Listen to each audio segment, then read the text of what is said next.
the Lamb of God who takes away the sins of the world.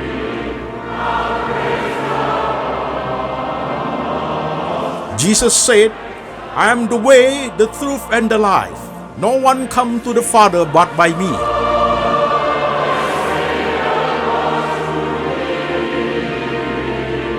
For God so loved this world, so he gave his one and the only Son. Whoever believes in him shall not perish, but have eternal life. Shalom, saudara-saudara sekalian. Saya Pendeta Antoni Chang. Senang sekali bisa ketemu dengan jemaat sekalian, baik jemaat yang ada di kota-kota di Indonesia maupun jemaat yang ada di kota-kota di luar negeri. Saudara-saudara sekalian, sebelum kita masuk ke seri pertama, 3 fase kesaksian hidup Pendeta Antoni Chang, ada informasi yang perlu saya beritahukan kepada saudara. Ketika saudara masuk ke YouTube channel saya, saudaraku, jangan lupa untuk klik subscribe dan lonceng supaya khotbah saya yang terbaru waktu dirilis secara otomatis sudah ada notifikasi otomatis ada di gadget saudara, sehingga mempermudah saudara untuk mendengar khotbah saya, saudaraku. Demikian informasi. Baik, saudaraku, mari kita baca firman. Firman Tuhan hari ini kita ambil dari Mazmur 90 ayat 12. Ajar kami menghitung hari-hari kami sedemikian, sehingga kami beroleh hati yang bijaksana. Satu kali lagi, saudaraku, Mazmur 90 ayat 12. Ajar kami menghitung hari-hari kami sedemikian, sehingga kami beroleh hati yang bijaksana. Baik, saudara, kita akan mulai, tapi kita berdoa lebih dahulu. Tuhan, kami mau mendengar sabda Tuhan. Tuhan Roh Kudus bekerja lewat firman yang diberitakan.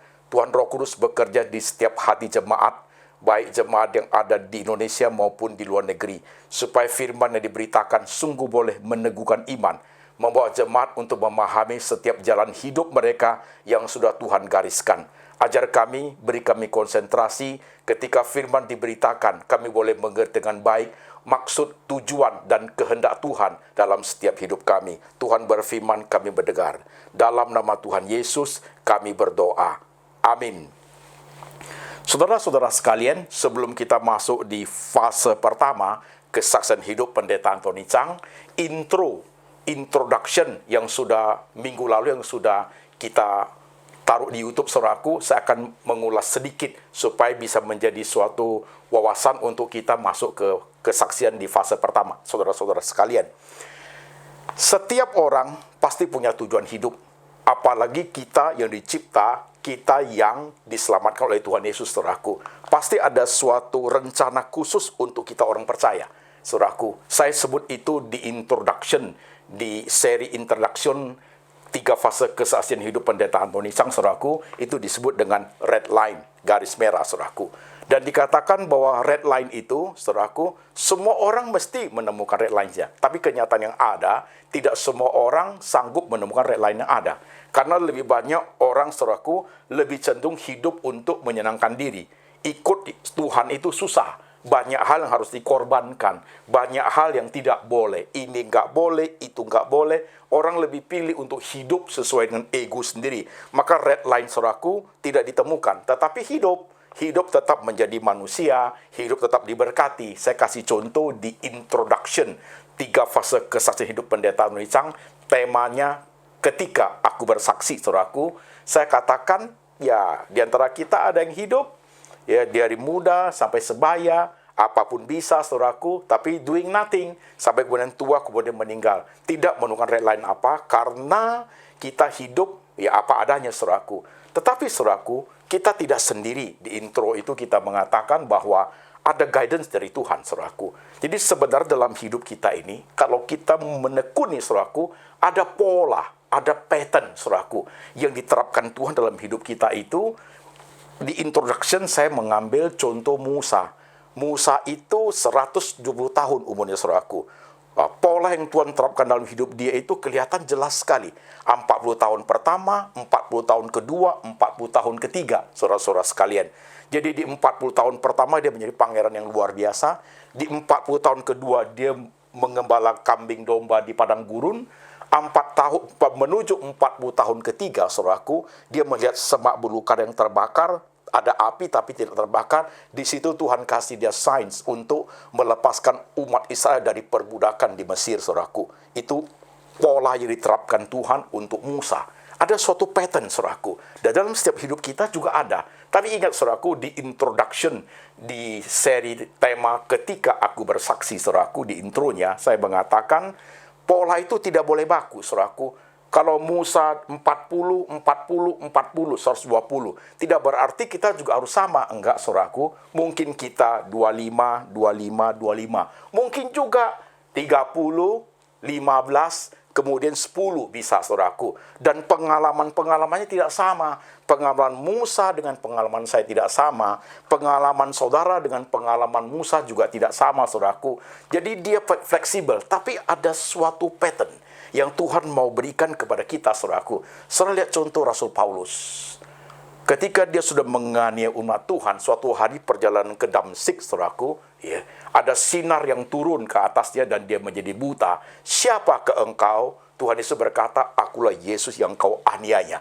Itu pattern, saudaraku. Itu awal pertobatan Paulus dengan menggunakan cara seperti itu, saudaraku. Jadi setiap orang ketika teliti dalam hidup ini, ada pola yang Tuhan terapkan menjadi suatu awal kehidupan orang percaya, saudaraku. Boleh dikatakan itu sebagai suatu turning point, titik balik dari kehidupan orang percaya, saudara sekalian. Nah, saya berharap lewat 3 fase kesehatan hidup saya, saudaraku, saudara menemukan red line dalam hidup saudara.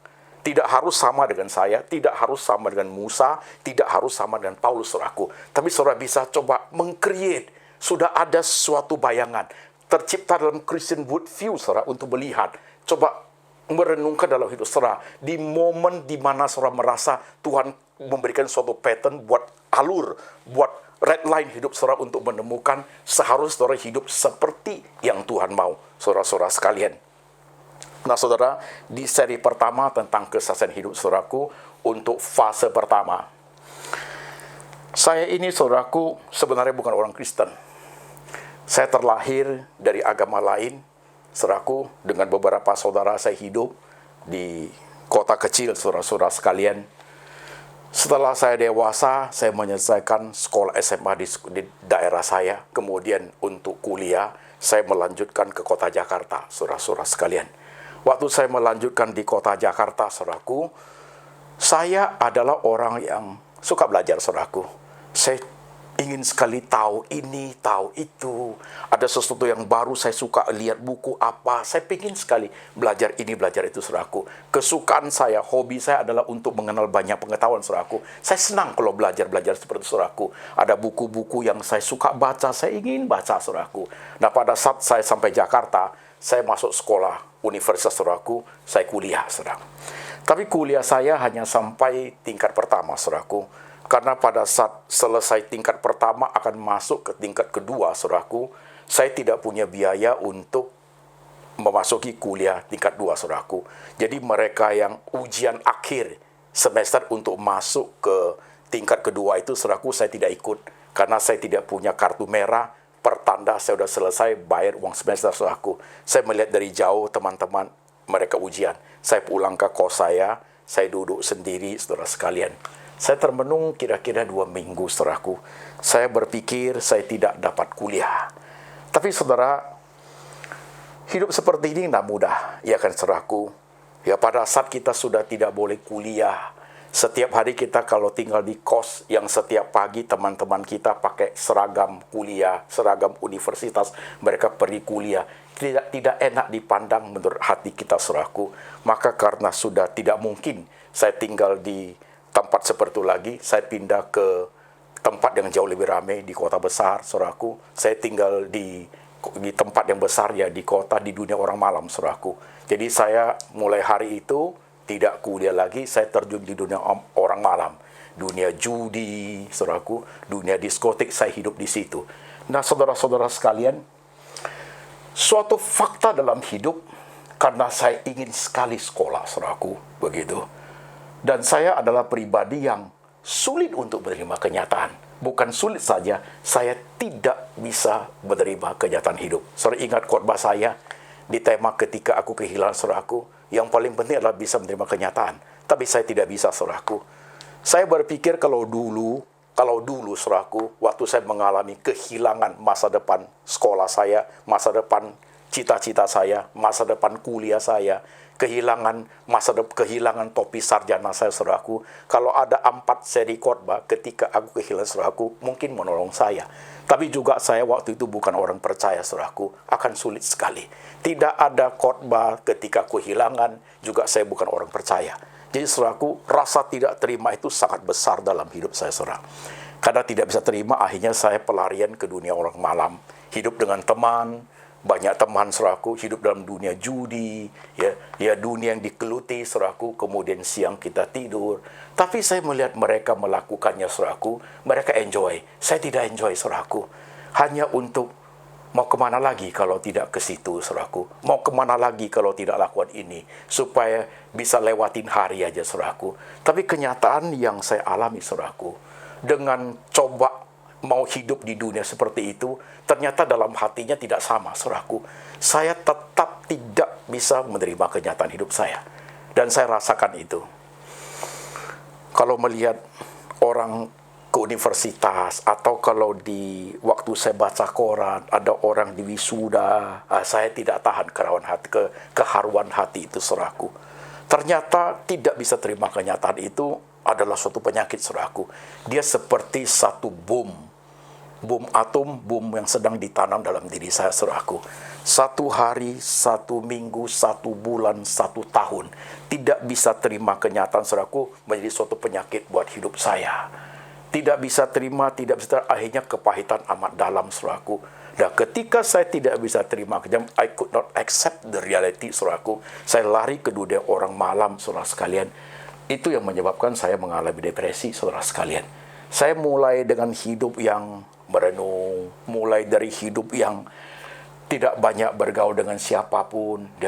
Tahap makin stres yang makin lama makin akut, saudaraku, saya masuk ke dunia depresi. Dunia depresi yang saya alami, saudara-saudara sekalian, mula-mula saya sudah mendengar suara-suara, saudaraku. Saya sudah mendengar ada suara kiri, ada suara kanan. Saya mulai ngomong sendiri, dan dia bertambah parah, saudaraku. Dari ngomong sendiri sampai saya, saudaraku, tertawa sendiri, saudaraku, begitu. Saya lebih suka menggerakkan tangan saya lebih suka duduk termenung, saudaraku, nggak ngomong sama siapa-siapa, saudaraku. Jadi dunia depresi yang saya alami, saudaraku, sudah membawa saya kepada suatu keadaan yang sangat berbahaya sebenarnya. Ya, suatu hari ketika depresi itu tidak tiba-tiba, saudaraku. Depresi itu takes time. Saya 4 tahun mencapai puncak depresi, saudaraku. Saya menggelutinya 4 tahun, baru depresi saya mencapai paling akut. Itu membawa saya terjun untuk bunuh diri, saudara sekalian. Ketika depresi saya perlahan tapi pasti, udah mulai menguat dalam diri saya, saudaraku. Ya sudah, mandi pun jarang, saudaraku. Lebih banyak ngomong sendiri, lebih banyak di kamar sendiri, saudaraku. Tangan terus bergerak, saudaraku. Gak tahu apa yang diomongin, gak tahu apa yang dipikirkan, saudara sekalian. Lebih banyak lihat ke tembok, kemudian ngomong sendiri. Seperti itu, saudaraku. Jadi suatu hari, saudara-saudara sekalian, saya ingat waktu itu, sudah berapa tahun saya alami seperti itu. Suatu hari, pas itu hari Sincia, saudaraku, saya datang ke rumah kakak perempuan saya yang tinggal di Jakarta, saudaraku. Itu hari siang, waktu saya datang ke situ, saya dikasih 1 angpau, saudaraku. Saya buka angpaunya, setelah saya buka angpaunya, saudaraku, saya teriak, saya histeris. Rupanya saya punya depresi itu sudah nggak tahan. Suara-suara di telinga itu sudah sangat kuat, saudaraku. Saya teriak, saya lari keluar dari kompleks, dari rumah itu. Di kompleks saya lari di sekeliling kompleks, saudaraku, dengan tidak pakai pakaian, tidak pakai celana, sama sekali tidak pakai apa. Saya telanjang, saudaraku. Saya lari keliling kompleks itu. Kemudian saya ingat saya ditangkap orang, saudara sekalian. Kemudian saya tidak ingat apa-apa lagi. Setelah ditangkap orang, waktu saya bangun, saudara sekalian, waktu saya bangun, saya lihat ini apa, kenapa tangan kaki saya diikat, saudaraku. Ada satu laki-laki, rupanya dia dokter, saudaraku. Jangan ribut, jangan teriak. Kalau ribut teriak tidak akan dilepas. Kemudian dia suntik saya. Saya bilang iya. Rupanya itu rumah sakit jiwa, saudara sekalian. Saya sudah ditangkap, kemudian dimasukkan ke rumah sakit jiwa, saudara sekalian. Jadi waktu saya hidup di rumah sakit jiwa itu 1 tahun, saudara. Di rumah sakit jiwa saya hidupi hari-hari saya, saudaraku. Banyak teman-teman di situ semua sakit jiwa, saudara sekalian. Dan kita itu, kalau orang sakit jiwa itu, pagi itu minum obat itu 6 butir. Kemudian nanti jam 12 siang 6 butir. Kemudian malam sebelum tidur jam 10 juga obat 6 butir. Kalau kita tidak makan obat itu, saudaraku, kita histeris, kita teriak, kita menjerit, saudara sekalian. Jadi ketika kita makan obat itu, kita menjadi tenang, tidur tenang, sarafnya jadi tidak tegang, saudaraku. Saya konsumsi obat itu selama setahun, saudara sekalian. Saudara, hidup seperti itu tentunya tidak enak, saudaraku. Penuh dengan orang sakit jiwa itu, saudaraku. Itu hatinya susah sekali, pikirannya susah sekali. Duduk salah, berdiri salah, tidur salah, jalan salah, apapun salah, saudaraku. Karena suara kiri kanan itu kalau dia pas, kanan bilang A, kiri bilang A, oke. Tapi kalau kanan bilang B, kiri bilang A, saudaraku, kita teriak histeris karena tidak kuat menanggung goncangan itu, saudaraku. Saudara tahu, saya itu, saudaraku, waktu saya hidup di dunia orang malam itu, karena saya bukan orang Kristen, saudaraku, saya hidup di dunia malam, dunia diskotik, saudaraku. Suatu hari di dunia diskotik itu, saya ketemu seorang wanita tunasusila. Kelihatannya dia orang Kristen, saudara sekalian. Dia ngomong gini, saya lihat, Ton, kamu bukan orang jahat, aku kasih ini ya, Alkitab, saudaraku, dalam bentuk buku punya. Ini bisa tolong kamu, gitu. Saya lihat dikasih orang Alkitab, kalau saya tolak sungkan, terima, hati saya nggak enak, ya diterima aja, saudara sekalian. Saya tidak buka itu Alkitab, karena saya tidak percaya, saudaraku. Saya tidak percaya yang seperti itu. Ya. Tapi suatu hari ketika saya melihat gereja itu ramai-ramai, kenapa mereka gitu ramai? Pasti mereka baca buku ini. Jadi saya coba malam itu di kos saya, saudaraku, saya buka itu Alkitab. Waktu saya buka itu Alkitab, hati saya senang sekali.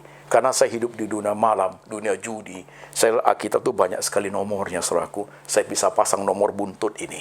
Nggak kena, saudaraku. Saya tutup balik itu Alkitab. Nah, saudara, Alkitab itu saya simpan. Sampai sekarang saya masih punya. Jadi ketika di rumah sakit jiwa itu, saudaraku, suatu malam, jam 2 malam itu, saudaraku, waktu saya bangun jam 2 malam, itu tangan saya gemetaran, saudaraku, gemetaran. Orang sakit jiwa itu sarafnya lemah sekali, saudara sekalian. Tangan saya gemetaran. Saya ambil airnya, saya gemetaran, saudaraku. Saya lihat teman-teman ada yang tidur di sini, semua yang laki-laki itu, ada yang sudah 40 tahun di situ, ada yang 20 tahun di situ, ada yang baru 3 bulan di situ. Semua rata-rata punya penyakit yang sama, saudara sekalian. Saya juga tahu, saya juga tidak ada harapan. Tapi saudara tahu, malam itu jam 2 malam. Karena saya tidak punya jalan lagi. Keluarga, papa, mama, saudaraku, datang itu seminggu sekali, lihat kemudian pulang. Saya seperti orang yang sudah terasing, saudaraku, hidup di kerangkeng yang besar, kerangkeng, saudaraku, nggak boleh kemana-mana, dan selalu harus minum obat, saudara sekalian. Jam 2 malam itu, saudaraku, saya doa. Karena saya pernah dikasih Alkitab. Zaman saya SMA, saya pernah dengar teman-teman yang masuk ke agama Kristen, mereka bilang ada Yesus. Ini yang di buku itu saya ingat, saudaraku, begitu. Jadi malam itu, ketika saya tahu saya nggak ada jalan lagi, kondisi saya sangat lemah, saudaraku. Keluarga datang hanya seminggu sekali untuk lihat aja, saudaraku. Apapun saya nggak bisa lakukan lagi. Malam itu jam 2 subuh itu, saudaraku, saya berdoa, walaupun saya tidak bisa doa. Saya ngomong begini, Yesus, aku nggak kenal kamu, tapi saya sudah tidak ada jalan. Tolong saya, mau nggak? You know, at that moment, jam 2 subuh, saudaraku, I believe in Jesus. Saya terima Yesus sebagai juru selamat. Gak ada orang yang kasih tahu saya. Gak ada orang yang beritakan kepada saya. Hanya karena saya merasa saya sudah nggak bisa. Tentunya kalau sekarang kita ngerti, Roh Kudus bekerja di hati saya, saudaraku. Setelah saya percaya Tuhan Yesus, saudaraku, tidak serta-merta besok saya keluar rumah sakit jiwa, tidak. Saya tinggal di situ 1 tahun, saudara sekalian. Setelah 1 tahun saya selesai, dokternya bilang saya boleh pulang. Saya pulang, saudaraku. Saya pulang, dijemput oleh keluarga, senang sekali. Tapi saudara, inilah awal dari kehidupan. Karena saya bekas orang sakit, saudaraku. Saya bekas orang bukan karena dipenjara karena kriminal, bukan sakit dari rumah sakit karena sakit usus buntu atau sakit jantung, tapi saya datang dari rumah sakit jiwa yang pulang, saudaraku. Tentunya keluarga mereka tidak keberatan. Tapi ketika saya melihat sinar mata mereka, saudaraku, mereka takut, saudara sekalian. Saya tahu diri. Saya minta uang sama saudara saya dikasih uang. Saya tinggal di kos. Maksud saya tidak usah menyusahkan keluarga, saudaraku. Jadi saya tinggal di kos. Nah, saudara ingat kalimat saya hari ini. Saudara ingat baik-baik. Orang yang mengalami depresi tidak boleh tinggal sendiri. Dia tidak boleh tinggal sendiri. Dia tidak boleh ngekos sendiri. Dia tinggal di kamar. Tidak boleh kamarnya yang di dalam bisa dikunci, saudaraku. Nanti dia melakukan tindakan-tindakan yang fatal. Kalau dia tinggal di kos sendiri, dia bisa bunuh diri, saudaraku. Itu terjadi pada saya. Saudara sekalian, itu terjadi pada saya. Jadi waktu saya tinggal di kos, saudaraku, suatu hari, udah tinggal di kos kira-kira 3 bulan, suatu hari jam-jam 1 siang, saudaraku, saya keluar. Suara ini suruh keluar, saudaraku. Obat dari dokter saya masih makan. Penyakitnya belum sembuh total, saudaraku. Suruh keluar, saya keluar, saudaraku. Saya ingat hari itu saya pakai celana pendek, pakai kaos, saudaraku. Saya keluar. Saya jalan terus sampai di Hayam Buruk, Gajah Mada. Penyeberangan, saudaraku. Sebelah sini itu Hotel Pangeran Jakarta. Saya dari Lokasari, saya jalan, saudaraku. Dari jalan belakang. Kemudian sampai itu saya naik ke jembatan penyeberangan Hayam Buruk, Gajah Mada. Sampai di tengah penyeberangan saya pegang besinya. Suara itu mengatakan kepada saya, suara di kuping saya, saudaraku, you lompat. Karena kamu kan pingin sekolah. Cita-citamu belum tercapai. Kamu pingin topi sarjana. Topi sarjanamu ada di bawah. You lompat ke bawah dan kamu pasti mendapatkannya. You know, saudaraku, kenapa orang sakit jiwa, orang depresi itu bunuh diri, saudaraku? Karena diiming-imingi. Ya, kamu ingin sukses, kamu makan kotorannya sendiri dia makan, saudaraku. Kamu ingin sukses, yuk keluar dari rumah tidak pakai apa-apa. Kalau orang tertawa kepadamu itu mereka orang bodoh semua. Dia keluar tanpa pakaian, itu orang depresi, saudaraku. Itu orang depresi, saudara sekalian. Saya udah pegang besi-besinya, saya disuruh lompat, saudaraku. What should I do? Saya ingat Alkitab itu, saudaraku. Saya ingat ada Yesus, ada Bapa, ada Roh Kudus. Saya ingat 3, saudaraku. Saya ingat itu. Waktu di rumah sakit jiwa, ada datang penginjil, ada datang pendeta, ajak nyanyi, ajak jelasin, saya ikut-ikut duduk, ikut-ikut nyanyi. Saya ingat itu. Ada Yesus, ada Bapa, ada Roh Kudus. Saya ingat, saudaraku. Jadi waktu saya pegang besi itu, saya ngomong begini. Tangan saya, tangan Yesus. Kaki saya, kaki Roh Kudus. Hati saya, hati Bapa. Saya ngomong gitu terus karena saya takut lompat, saudaraku. Tapi tekanan itu begitu kuat, saya harus lompat, saudaraku. Tapi berkali-kali saya jalan, saya turun dari jembatan itu, saudaraku. Turun dari jembatan tangga besi itu, saya jalan ke Mangga Besar. Kalau dulu Mangga Besar rel kereta apinya di bawah, saudaraku. Sekarang udah di atas, bukan? Saya duduk di rel itu sekitar jam 3, saudara sekalian. Biasanya jam 3 kereta api lewat. Saya duduk di rel itu, saya nggak tahu bahaya, saudaraku. Ada satu orang tua, saya tidak tahu dia orang atau apa, pokoknya saya lihat itu orang tua. Teriakin saya, saudaraku. Saya kaget, saya bangun dari tempat duduk di rel. Kalau saya tidak diteriakin, mungkin saya sudah terbelah oleh kereta api yang datang. Kemudian orang sakit jiwa itu, saudaraku, on off, saudara sekalian. Kadang-kadang dia sadar, kadang-kadang tidak. Yang saya tidak tahu banyak sekali. Ini yang saya ingat aja, saudaraku. Saya nggak tahu lagi saya jalan kemana. Yang saya tahu, saya udah sore, udah hampir jam 6. Saya mesti pulang ke daerah saya, di kos saya di Lokasari. Jadi waktu saya jalan, saudaraku, mau pulang ke kos itu saya sudah tidak tahu jalan. Karena pikiran saya sudah tidak bisa. Tenaga kaki masih ada. Saya ikuti kaki saya ke kiri, ke kanan, ke kiri, kanan. Itu mulai ketakutan, mulai muncul, saudaraku. Jikalau itu orang kampung tahu saya sakit, mereka akan ganggu. Atau saya kalau ganggu anak kampung pasti dipukul mati sama orang. Saya takut sekali. Kalau ada orang saya kenal, pasti saya pegang tangannya. Tidak ada, saudaraku. Tidak ada satupun orang saya kenal. Saya jalan ikuti kaki saya. Saya jalan hampir jam 6. Saudaraku, tiba-tiba saya berhenti. Saya lihat ini apa? pintu kos saya, saudaraku. Kamar saya di loteng di atas, saudaraku. Malam itu saya nangis. Saya bilang sama Tuhan Yesus, terima kasih. Sepertinya Tuhan berkata sama saya lewat bahasa bisu. Kalau bukan karena Tuhan, you sudah lompat, Anthony. Kalau bukan karena Tuhan, you sudah dilindas oleh kereta api. Kalau bukan karena Tuhan, nggak mungkin you bisa tiba sampai di kos. Itu semua karena Tuhan menjaga engkau. Nah, saudaraku, mulai hari itu, iman saya tumbuh, saudaraku. Mulai hari itu. Kalau saya mau makan, saya bilang, Tuhan, saya mau makan, jangan dibuang, aku takut.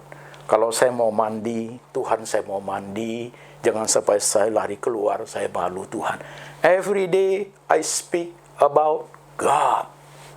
Tiap hari saya tinggal di kos sendiri, nggak ada siapa-siapa, keluarga pun tidak pernah lihat lagi, saudaraku. Setiap hari yang saya lakukan, saya hanya bilang, Tuhan, aku takut ini, takut ini. Ingat di seri khotbah saya ketika kehilangan di the last part, di part 4, saudaraku. Intimacy with God. Your heart. Changing heart itu akan melatih orang intimasi with God. Saya dari bangun iman saya dari zero, saudaraku. Saya melatih coba dekat dengan Tuhan. Dengan everybody, every day. Speak about God. Saya mau buat apa, Tuhan? Tolong saya dalam hal ini. Saya takut makanannya saya buang. Setiap hari saya melatih hubungan saya dengan Tuhan, saudaraku, dengan cara seperti anak kecil, saudaraku. Memang iman baru bertumbuh. Nah, ketika pertumbuhan iman saya mulai baik, saudaraku, tapi otak saya belum diisi. Saya tidak tahu firman Tuhan. Saya hanya tahu saya punya Tuhan. Saya hanya punya iman. Saya punya sedikit kedekatan bahwa kalau saya ngomong gini, Tuhan pasti jaga saya, saudaraku. Saya belum isi pikiran saya tidak ngerti di Alkitab itu isinya apa, saudaraku. Ketika saya mulai agak sembuh, saudara sekalian, mulai agak sembuh, saya harus hidup. Saya mencari pekerjaan untuk saya kerja, saudaraku. Di situ ketika saya kerja, saya mulai sedikit membaca Alkitab, mulai ikut-ikut ke gereja, kemudian saya mulai mendengar kaset khotbah. Pengetahuan saya punya, otak ini mulai diisi oleh firman sedikit-sedikit, saudara sekalian. Saya mulai tekuni. Nah, saudara, sampai di poin ini, saudaraku. Sebenarnya kalau mau jujur, saudara ya, saya adalah, kalau saya diumpamakan sebagai batu permata, saudaraku ya. Saya batu permata yang sudah rusak, saudaraku. Batu permata yang sudah hancur, sudah pecah, saudaraku. Udah dibuang orang. Batu permata yang sebenarnya tidak ada nilainya, saudaraku. Mungkin sudah dibuang orang ke God, begitu. Karena sudah tidak bisa pakai, tidak ada harganya, saudara sekalian. Orang tidak mau, saudaraku. Saya adalah orang yang dibuang ke rumah sakit jiwa, saudaraku. Nggak ada masa depannya, nggak ada harapannya, saudaraku. Untuk hidup pun, sendiri pun mungkin agak sulit, saudaraku, begitu. Tapi Tuhan mau, saudaraku. Tuhan mau. Tangan Tuhan itu mau ambil. Tangan Tuhan itu rela kotor, ambil batu itu di tempat yang kotor. Tuhan mau. Tuhan mau poles batu yang retak, batu yang rusak itu, saudaraku. Tuhan poles pelan-pelan, Tuhan poles pelan-pelan, sehingga batu itu bisa bersinar kembali, menjadi sinar bagi orang lain. Itu sebenarnya saya, saudaraku, begitu. Tuhan mau ambil, ya, untuk diperbaharui menjadi baik, saudaraku. Sebenarnya saya orang yang sudah tidak ada harapan. Hanya karena Tuhan yang membuat saya seperti ini, saudaraku. Saudara, kalau mendengar orang depresi, orang sakit jiwa, banyak yang bunuh diri, saudaraku, banyak yang hidup tidak tertolong, mereka harus meringkuk di rumah sakit jiwa seumur hidup. Tapi saya tidak seperti itu. You see my red line now. Saudara melihat garis merah yang Tuhan kasih sama saya. Dalam perjalanan hidup saya ingin sekali sekolah, tapi tidak sampai, saudaraku. Cita-cita seperti itu membuat saya tidak bisa terima kenyataan. Kehilangan kesempatan untuk kuliah itu membuat saya tidak bisa terima kenyataan, saudaraku. Tapi Tuhan terlalu baik sama saya. Tuhan menuntun hidup saya sejak saya, saudaraku, ada di dunia orang malam. Tuhan sudah lewat orang-orang tertentu kasih saya Alkitab. Tuhan sudah menggunakan berbagai cara, saudaraku. Saya di rumah sakit jiwa pun, saya ingat Tuhan, at that moment I believe in Jesus, saudara sekalian. Saya percaya kepada Tuhan Yesus. Momen saya sampai saya usia 26, saudaraku. Puncak depresi saya umur 26, saudaraku. Puncak depresi saya. Saya tidak mati, saudara sekalian. Tuhan tolong saya. Dan ketika saya belajar dengan baik sampai umur 29, saudaraku, 3 tahun. Saya hidupi dunia rohani saya. 3 tahun kemudian, sampai 29, saya baru masuk sekolah pendeta, saudara sekalian. Saudara kalau lihat hidup saya, saudara mulai lihat pattern. Saudara mulai lihat pola. Dan tidak usah diterapkan dalam hidup saudara seperti saya. Tidak usah, saudaraku. Saya hanya karena dapat anugerah, saudaraku. Hanya karena Tuhan terlalu baik sama saya. Maka hari ini ada yang namanya Pendeta Anthony Chang, saudaraku. Sebenarnya tidak ada. Tapi karena kebaikan Tuhan, saudaraku. Dan saudara tahu, di rumah sakit jiwa itu, setiap hari kita konsumsi obat, saudaraku. Syaraf itu jadi lemah. Konsumsi obat supaya kita tidak tegang, tapi syaraf ikut lemah, saudaraku. Karena banyaknya obat yang kimia obat itu merusak syaraf, saudaraku. Begitu. Sebenarnya kalau saya sembuh pun, saudaraku, pulang keluar pasti otak saya sudah rusak, syarafnya sudah rusak, saudaraku. Tapi ternyata tidak, saudaraku. Saya mampu mengingat banyak hal. Saya melayani Tuhan sekian puluh tahun, saudaraku. Khotbah saya tidak pernah ditulis, saudaraku. Sekian ratus tema tidak pernah ditulis, saudaraku. Semua tersimpan di sini seperti gudang. Saya lihat betapa baiknya Tuhan dalam hidup saya. Saya lihat red line yang Tuhan berikan kepada saya, saudaraku. Dan saudara, kalau saudara mendengar kesan seperti ini, saya ingin saudara melihat hidup saudara. Pasti pengalaman saudara itu tidak harus seperti saya. Pasti saudara bisa membaca momentum, saudara bisa membaca red line, saudara bisa membaca pola. Hidup saya, fase pertama, saudaraku, umur sampai 26 tahun, saudaraku. Itu hidup saya, masuk ke depresi sampai 26. Itu fase pertama dalam hidup saya, Tuhan kasih, saudaraku. Dari cita-cita yang hancur. Dari anak muda yang tidak punya kepercayaan. Dari orang yang sudah dibuang orang, saudaraku. Dari dunia yang menakutkan. Saudara, kalau kita buat tindakan kriminal, kita masuk di penjara, saudaraku, masuk penjara, fisiknya dikurung, tapi pikirannya masih sehat, di penjara masih segar, saudaraku. Tapi ini bukan masalah kriminal, ini masalah sakit jiwa, saudaraku. Itu sangat menderita, saudaraku, sangat menderita sekali, saudaraku. Saya alami itu, saudaraku, sangat menderita sekali. Ini saudara-saudara sekalian, ayat tadi yang kita baca itu, ajar kami menghitung hari-hari kami sedemikian sehingga kami beroleh hati yang bijaksana. Fase pertama hidup saya, saudaraku, mengajak saya untuk melihat kebesaran Tuhan, Setiap kali saya sudah melayani orang ke mana-mana, misalnya saya ke Amerika melayani orang, saya ke Australia melayani orang, ada momen-momen di mana saya ada waktu untuk sendiri, saya ngopi sendiri, saudaraku, ada waktu 1 jam saya duduk sendiri, saya melihat ke belakang semua hidup saya, saudaraku. Saya melihat tangan Tuhan ada di situ, tangan Tuhan ada di situ, tangan Tuhan ada di sini. Saya boleh sampai hari ini, saudaraku. Setiap kali saya merenungkan itu, saya melihat kehebatan Tuhan. Saya melihat karya Tuhan. Ingat, seri yang saya khotbahkan, The Last Part, saudaraku. Seperti orang naik ke atas bukit, melihat ke bawah banyak jalan yang bahaya, banyak binatang buas, banyak jurang, banyak tempat-tempat terpeleset, tapi semua bisa lewati karena ada tangan Tuhan di situ, sampai bisa naik ke atas bukit. That is me, saudara sekalian. Aku ingin, saudaraku, kesaksian hidupku ini menjadi suatu pola, suatu pattern yang fleksibel, saudaraku, untuk saudara melihat hidupmu sendiri. Ingat, Tuhan pasti punya rencana buat setiap hidup kita. Hanya kalau engkau tidak punya spiritual quotient, kecerdasan rohani untuk menangkap yang kau rugi, saudaraku. Aku punya cita-cita yang tidak tercapai. Tuhan tidak tercapai sama sekali di masa muda saya. Keinginan tidak ada. Tapi setelah saya hidup, ditolong Tuhan, diberkati Tuhan, apa yang menjadi cita-cita saya, Tuhan kasih, saudaraku, saya bisa selesaikan sekolah saya sampai S3, saudaraku, saya selesai. Tuhan memberikan saya apa yang saya mau pada masa dulu, tapi bukan untuk dunia glamor, bukan pendidikan yang sifatnya pendidikan sekuler, tapi Tuhan memberikan saya pendidikan sekolah teologi, saudaraku. Sehingga hari ini saya menjadi Pendeta Anthony Chang, saudara sekalian. Saya mau engkau pelan-pelan menyimak kesaksian hidup ini. Saya mau saudara melihat dirimu sendiri. Mungkin engkau punya hidup yang mirip-mirip dengan saya, atau engkau punya peristiwa-peristiwa yang lebih berbahaya, lebih menakutkan daripada saya. Tapi kalau engkau lewatan begitu saja, engkau kehilangan garis merah yang Tuhan gariskan dalam hidupmu. Ada suatu maksud lewat seperti itu. Lihat Musa, di tengah kesalahan dia pun, mungkin itu human error, mungkin itu suatu cara, saudaraku, dia bunuh orang Mesir sehingga dia harus lari ke padang gurun. Padahal dia menjadi pangeran gagah perkasa di negeri Mesir. Bukankah dia dikenal? Dia dibuang ke padang gurun, saudaraku, untuk ada satu rencana. Dia membebaskan umat Israel dari perbudakan di Mesir. Ada satu rencana dipakai Tuhan untuk membelah laut, saudara sekalian, melepaskan umat Mesir.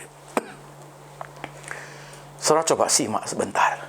Memang tidak mudah setiap kita membaca relaan hidup kita, saudaraku. Tapi jikalau engkau mampu melihatnya dengan baik, kau akan melihat kebesaran Tuhan. Kau akan melihat kemuliaan Tuhan, saudara sekalian. Setiap kali saya pelayanan ke banyak tempat, saudaraku, saya melihat kemuliaan Tuhan. Ketika saya melihat jemaat, saya suruh jemaat, mari kita tundukkan kepala. Saya melihat ratusan jemaat yang tunduk kepala.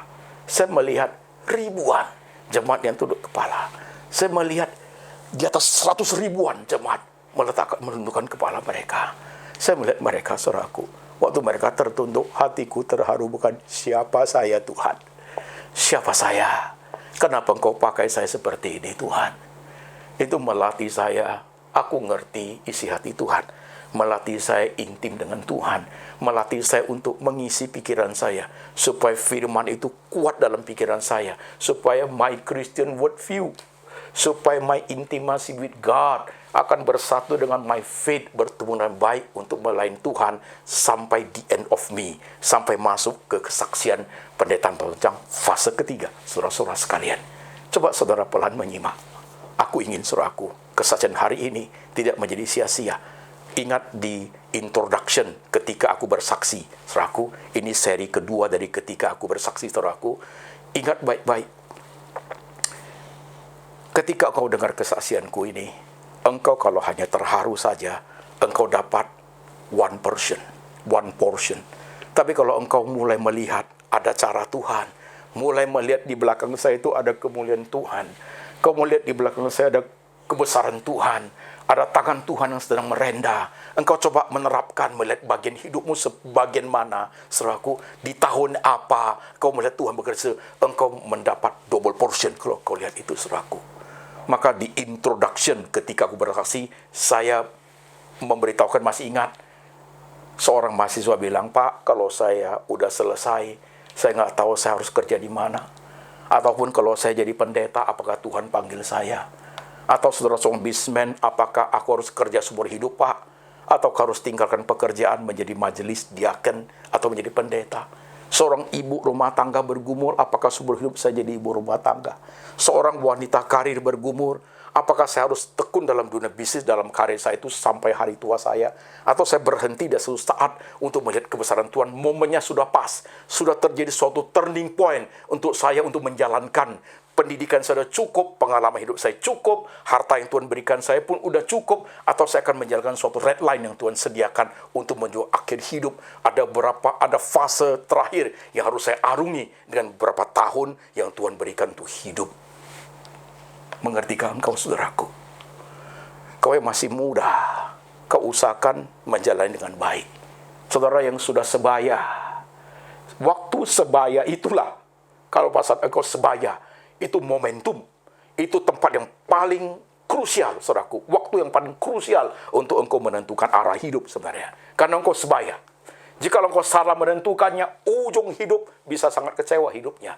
Karena tidak mungkin engkau balik lagi. Waktu tidak mungkin bisa kembali lagi. Waktu itu bergerak dalam garis lurus, linear. Makin lama makin habis, makin lama makin habis, sampai kepada satu titik, saudaraku. Justru pada saat kita sebaya, saudara sekalian, decision maker-nya ada di situ, saudaraku. Decision making-nya ada di situ. Engkau sebagai pembuat keputusan, arah hidupmu saat ditentukan oleh fase itu, saudaraku. Ingat Moses, pada saat ada di fase kedua dia, di padang gurun, saudaraku. Doing nothing, bukan? Kelihatannya seperti itu. Tapi justru momen seperti itulah menjadi faktor penentu. Apakah dia belajar untuk rendah hati? Apakah dia belajar untuk mengerti semua yang ada pada dia dulu itu tidak bisa dipakai lagi. Dia tidak jadi siapa-siapa. Ketika dia mampu belajar seperti, saudaraku, semua kehebatan dia tinggalkan, saudaraku, dan Tuhan mulai pakai dia untuk bebaskan umat Israel dari perbudakan di Mesir, untuk membelah laut, saudara sekalian. Coba hari jemaat perhatikan hidupmu. Hidup saya menjadi contoh. Aku seperti boneka, saudaraku, di tangan Tuhan. Saya seperti alat peraga di tangan Tuhan untuk saudara melihat cara kerja Tuhan. Saya hanya alat peraga saja, saudaraku, untuk saudara lihat. Saya alatnya Tuhan untuk dipakai untuk jemaat melihat. Saudara sekalian, coba perhatikan pelan-pelan. Saudara yang ada di Indonesia, saudara yang ada di luar negeri, mungkin waktu itu untuk hari ini engkau di sana malam, subuh, pagi, siang, atau sore, saudara sekalian. Kau perhatikan firman hari ini baik-baik. Firman ini seperti engkau melihat cermin, saudaraku. Trust me. Ketika engkau mendengar firman ini, engkau seperti melihat cermin hidupmu. Dan ingat, pengalaman you dengan pengalaman saya tidak perlu sama. Tapi saudara harus mengerti ada suatu pola yang Tuhan mau terapkan dalam hidupmu. Ada suatu red line yang harus kamu jalani, saudaraku, supaya hidupmu berguna untuk Tuhan, saudaraku. Saudara perhatikan baik-baik. Jadi kalau sampai poin ini, saudaraku, you nggak perlu menyesali lagi apa yang terjadi pada masa lalu, saudaraku. Tapi sungguh bisa melihat di bagian yang paling sulit pun, di bagian yang paling pahit pun, tangan Tuhan sedang merendah, saudara sekalian. Kalau hari ini saya kesaksian untuk saudara kasih tahu saudara tahu apa? Justru lewat air mata, lewat kegelisahan, lewat ketakutan, hati kacau balau, pikiran kacau balau, nggak tahu, tidak ada yang bisa menolong. Dari situ imanku bertumbuh, saudaraku. Aku belajar mencintai Tuhan lewat air mata. Aku belajar mencintai Tuhan lewat kesulitan, saudaraku. Dan saya pass through, saya melewatinya, saudaraku. Saya berhasil melatih keteman Tuhan lewat kesulitan hidup, tantangan hidup. Masih ingat ayat yang kita baca di Timotius? Iman bertumbuh di dalam pengalaman yang pahit. Iman bertumbuh di dalam penganiayaan dan pembacaan kitab suci. Saya growing up by faith lewat hal yang saya jalani, saudaraku. Dan saya menekuni sampai hari ini, saudara sekalian. Thanks to God. Dan hari ini saudara melihat saksi hidup. Saya kena serangan jantung. Saya tidak bisa keluar. Harus istirahat. Dan juga karena ada corona. Saya kena pendarahan mata.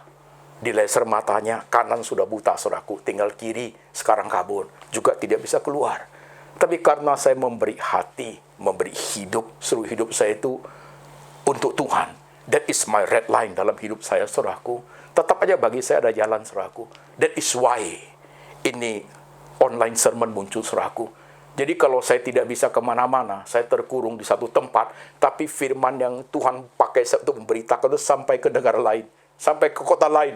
Saudara mau tahu, ini baru 1 bulan, saudaraku, online sermon yang dibuat oleh lembaga Anthony Chang Ministry Internasional. Dalam 1 bulan kami mencapai 1.000 subscriber, saudaraku, dengan 16.000 viewer, saudaraku. Begitu, bisa mencapai mencangkau banyak jemaat. Hatiku besar untuk melayani Tuhan. Aku tidak takut dengan apa yang saya arungi di depan. Dengan kesehatan saya, I don't care. Saya tidak takut, saudaraku, karena punya Tuhan, saudara sekalian. Yang saya inginkan, saya takutkan adalah saya tidak bisa melayani Tuhan lagi. Tapi ternyata Tuhan berencana sangat besar. Saya bisa lakukan sampai hari, saudaraku. You see my life. Tidak ada jalan yang tidak bisa dibuka oleh Tuhan untuk melayani Dia, untuk meneguhkan umat Tuhan. Selalu ada jalan bagi Tuhan. And my life, my witness, kau lihat hari, saudaraku. Maka apa yang kau alami, kau jangan kecil hati, saudaraku. Apa yang kau alami, kau rasa paling sulit, jangan kau kecil hati. WhatsApp yang muncul di tema ketika aku hilang, banyak mengeluh. Hidup saya kayaknya udah nggak ada artinya, Pak. Saya kehilangan anak yang saya sayang dalam kecelakaan. Saya tinggal sendirian sekarang. Saya satu-satunya anak tunggal saya meninggal, Pak. Saya nggak tahu harus buat apa. You listen, you dengar yang menjadi kesaksian hidup saya. You lihat pola hidup yang Tuhan buat untuk engkau. Kau perhatikan dengan baik. Saudara yang bisnismu hancur hari ini, you see red line from Jesus for you. Kau jalani dengan baik. Hidupmu hari ini, apa yang terjadi kepadamu itu bukan segala-galanya, saudaraku. You still have. Kamu masih punya jalan yang Tuhan sediakan, saudaraku. Harus kamu arungi bersama dengan Tuhan, saudara-saudara sekalian. Mengertikah engkau? Mengertikah engkau hari ini? Hapus air matamu. Mungkin hari ini kamu duduk di rumah. Engkau di kamar meratapi nasib. Engkau di kantor enggak tahu harus buat apa. Gajimu hampir sudah mau habis. Engkau di rumah nonton TV, engkau terbengong dengar firman. Jadi saya harus bagaimana, Pak? You dengarin firman ini. You dengarin kesaksian hidup saya. Aku menjadi alat peraga di tangan Tuhan, bahwa Tuhan masih bekerja sampai zaman ini, saudaraku. Ya. Mari kita berdoa sebentar. Tuhan, biar kesaksian hamba-Mu ini boleh menjadi berkat bagi setiap umat yang mendengar. Bahwa tangan kuasa Tuhan bekerja. Dengan cara apapun Tuhan sanggup menjadikan orang yang sudah dianggap dunia tidak berguna itu menjadi berkat bagi orang lain. Tuhan, lewat kesaksian ini, biar jemaat melihat satu red line dalam hidup. Jemaat bisa membaca, ada pola, ada pattern yang diterapkan kepada setiap hidup orang percaya. Dengan caranya Tuhan, pattern yang fleksibel, cara yang fleksibel, pengalaman yang berbeda, untuk mereka melihat bahwa tangan Tuhan bekerja dalam setiap hidup kami orang percaya. Tuhan, hamba berdoa untuk jemaat. Kau paling tahu bagaimana mereka hidup sekarang. Kau paling tahu bagaimana mereka mengarungi hidup mereka. Ada yang sudah tidak punya pekerjaan, Tuhan. Ada yang sudah jobless. Ada yang sudah kehilangan keluarga, Tuhan. Bahkan ada yang sudah bercerai, Tuhan. Bahkan ada yang mengalami depresi. Gak tahu harus apa, bingung mereka, Tuhan. Mungkin ada yang keluarganya terlibat narkoba, gak tahu harus dia buat apa. Ada juga mungkin yang saat seperti ini karena virus corona, kehilangan orang-orang yang mereka sayang, dan udah kehilangan orang yang mereka sayang, dan harus kehilangan pekerjaan. Mereka melihat masa depan menjadi gelap. Tuhan Yesus, hari ini hamba berdoa, beri setitik pencerahan kepada setiap umat yang mendengar. Bahwa dalam Tuhan pasti punya jalan. Bahwa dalam Tuhan, Tuhan tidak tinggal diam kepada setiap umatnya. Dunia melihat tidak ada jalan lagi, tapi di tangan Tuhan selalu ada jalan. Tuhan berkuasa untuk mengendalikan sejarah hidup. Tuhan berkuasa untuk membawa setiap umat yang disayang untuk menelusuri, mengarungi hidup, menemukan red line yang Tuhan sediakan. Tuhan, hamba berdoa kiranya Engkau berkenan. Letakkan tangan Tuhan di atas kepala jemaat. Letakkan tangan Tuhan dalam hati jemaat, supaya hati mereka tegar, supaya pikiran mereka jernih untuk melihat cara Tuhan bekerja. Supaya mereka tidak dihinggapi oleh penyakit depresi yang amat berbahaya di zaman ini. Tuhan, Engkau lihat virus corona yang mengancam. Kau lihat keadaan umat manusia hampir di seluruh dunia, saudaraku. Menggelisahkan, stres menjadi berat, kecurungan ke dunia depresi sangat besar. Tuhan Yesus berkuasa. Lewat firman Tuhan seperti Tuhan, boleh menyegarkan jiwa umat. Lewat firman Tuhan seperti ini, Tuhan boleh membimbing umat untuk melihat kebesaran-Mu, Tuhan. Sehingga terhindar dari dunia depresi, terhindar dari hal-hal yang tidak baik. Mereka boleh tekun dalam Tuhan yang maha besar. Biar hamba-Mu menjadi saksi di tengah dunia seperti ini, Tuhan Yesus. Bahwa setiap umat yang mendengar firman ini adalah biji mata Tuhan dan sangat berharga bagi Tuhan. Thank you, Jesus, untuk hari ini. Untuk hari ini, untuk setiap jemaat yang mendengarkan. Terima kasih untuk lembaga Anthony Chang Ministry International. Boleh mendirikan online sermon sudah 1 bulan, Tuhan. Dan ada 1000 subscriber yang sudah masuk. Thank you, Jesus. Boleh menjadi berkat bagi banyak orang. Baik di kota, baik di negara-negara luar. Baik di Australia, di Malaysia, di Singapura, di Penang, di Amerika. Dan di kota-kota di Indonesia, di Batam, di Surabaya, di Jakarta, di Tangerang, di Medan, di Bandung, di Bogor. Tuhan yang memberkati banyak sekali jemaat mendengar supaya mereka diteguhkan rohani mereka, Tuhan. Sungguh Tuhan, Engkau besar. Engkau berkuasa dalam hidup setiap orang percaya. Engkau selalu punya cara buat kami yang sudah tidak punya cara. Engkau selalu punya jalan untuk kami yang sudah tidak punya jalan. Thank you, Jesus, untuk malam ini, untuk siang ini, untuk pagi ini, bagi setiap jemaat yang ada di belahan dunia dimanapun. Ketika mereka mendengar sabda-Mu, mereka mendengar kesaksian hamba-Mu, Tuhan, sungguh mereka dikuatkan, mereka diberkati, dan mereka boleh berani menatap masa depan dengan penuh keberanian, karena Tuhan ada di masa depan mereka. Dengar hamba-Mu berdoa, dalam nama Tuhan Yesus hamba berdoa, amin. Will be